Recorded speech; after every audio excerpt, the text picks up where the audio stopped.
Jack and the Princess. Once upon a time, in a small village nestled in the rolling hills, there lived a young schoolboy named Jack. Jack was a curious and adventurous boy, always eager to explore the world around him. One day, as Jack was walking home from school, he stumbled upon a mysterious old man sitting under a tree. The old man had a twinkle in his eye and a mischievous smile on his face. "Hello, young lad," the old man said. "I have a special gift for you." Jack's eyes widened with excitement. "What is it?" he asked eagerly. The old man reached into his pocket and pulled out a small, shimmering seed. "This is a magic bean," he said. "Plant it in your garden, and watch as it grows into something extraordinary." Jack's heart raced with anticipation.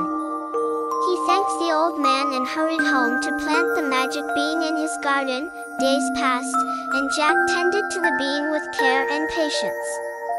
And then, one morning, he awoke to find a towering beanstalk stretching up into the sky, reaching higher than he could see. Without hesitation, Jack began to climb the beanstalk, higher and higher, until he reached a magnificent castle in the clouds. Inside, he found a beautiful princess trapped in a tower. "Who are you?" the princess asked, her voice filled with hope. "I am Jack, the schoolboy," he replied. "I have come to rescue you." Together, Jack and the princess devised a plan to escape the castle and return to the village below. With courage and determination, they outwitted the giant who had imprisoned the princess and made their way back down the beanstalk. As they reached the ground, the magic beanstalk began to wither and fade away, leaving only a small, ordinary bean in its place. The villagers cheered as Jack and the princess returned, safe and sound.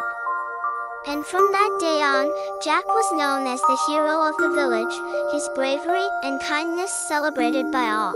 And so, the schoolboy and the princess lived happily ever after, their adventure for